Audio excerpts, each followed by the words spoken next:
let's talk about this. Let's talk about Amendment 3 here in Missouri, which is the constitutional amendment on the ballot in Missouri to approve recreational marijuana use. There are a lot of folks that do take issue with it. It's far from a perfect amendment, but full disclosure, I'm still planning on voting yes, but I did want to talk through some of the issues that folks have with it, at least to my understanding, and talk through why, I still think that it's got enough positives to outweigh the negatives, and I think this is probably the best we're going to be able to hope for, at least for now, here in Missouri.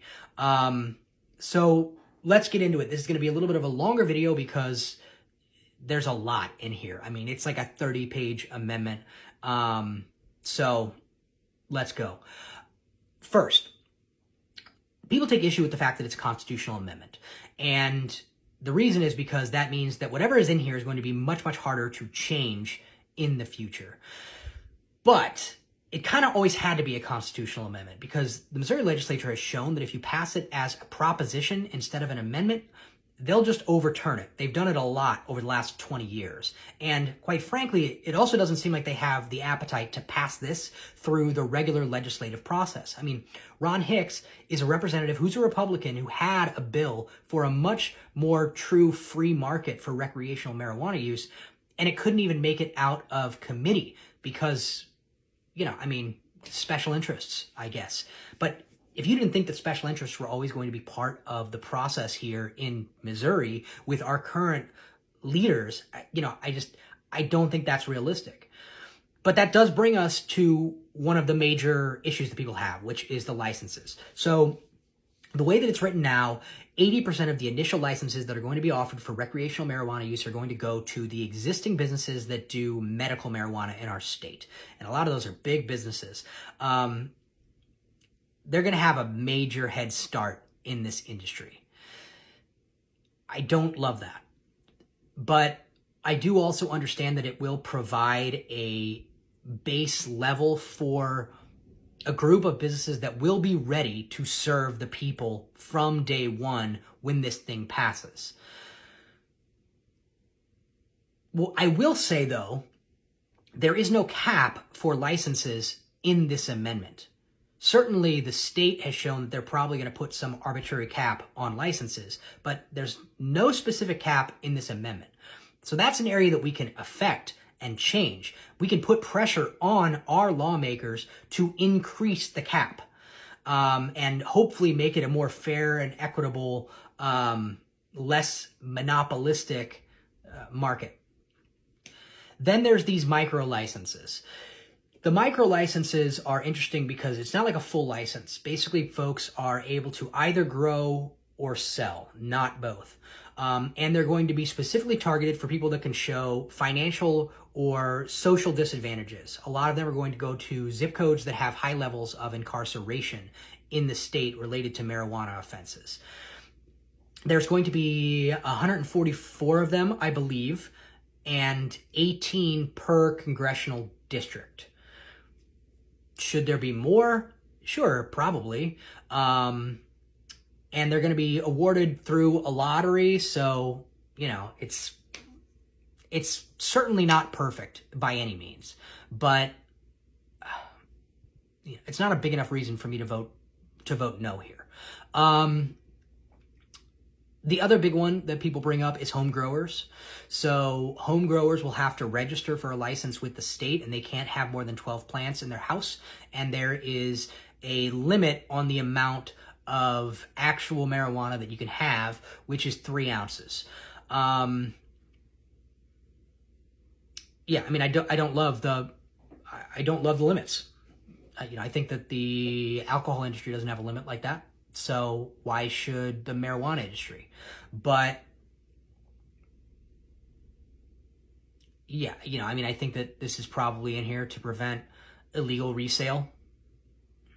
And it's not a huge problem that I have with it. Yeah, that's sort of the bottom line for me there. I think one of the biggest really positive aspects of this is that there is automatic expungement for people with non-violent marijuana associated offenses. That's going to have a huge impact for like probably hundreds of thousands of Missourians. This is going to affect people who are out of jail and have a conviction on their record that is going to be expunged. It's going to impact people that are currently in jail because they can petition to be released and have their record expunged. It's going to impact people that are on parole because they're going to be off of parole and have their records expunged. The only people that it doesn't really impact are folks that were caught selling to a minor that had a DUI offense, or that were caught with more than 3 pounds of marijuana. Yeah, I don't think that it goes far enough, but it still goes pretty freaking far. I mean, it's going to impact a ton of people in a hugely positive way. There's going to be a huge amount of communities in our state that are going to just have major positive impacts from this portion. And all those people that are still going to be incarcerated, the folks that have those aspects that I already outlined, they will have to complete their sentences, but then their records will be expunged as well. Again, not ideal, but way, way better than the situation that we have today. Oh, one of the other things that is going to happen is employers will not be able to discriminate against marijuana users just based on their recreational marijuana use. So unless they can prove that it has a direct impact on their performance at work, like, you know, being high at work or something, they can't discriminate against you. I think that's a big thing to be added here. People do take issue with the stop and cite provision, which basically is like an open container law for weed. You can't consume marijuana out in public, or you'll be subject to civil penalty and a fine. Yeah, I mean, I don't love this. The opportunity for over-policing, sure, it's not great.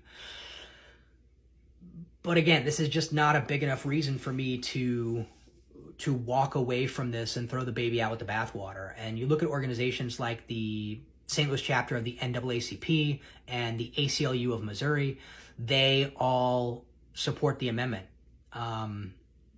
So I think from a criminal justice standpoint, this has the potential to be a huge win for our state.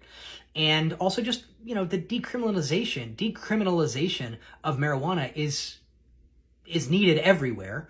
But being able to get that here in Missouri, you know, I think that there's major, major positives. And of course, the increase in tax revenue and all of that other stuff too, are all positives associated with this that, quite frankly, I think outweigh the negatives and the hesitation that I have with the fact that, yeah, this is definitely not a perfect amendment.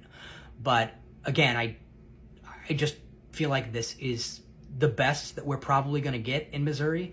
And I think waiting by voting no for the Missouri legislature to do the right thing and pass something that's better than this, I don't see it happening.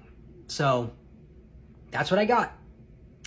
Tell me how I was wrong in the comments. I'd love to hear from you and talk through it, but that's where my head is at on this whole issue, and that's why I will be voting yes.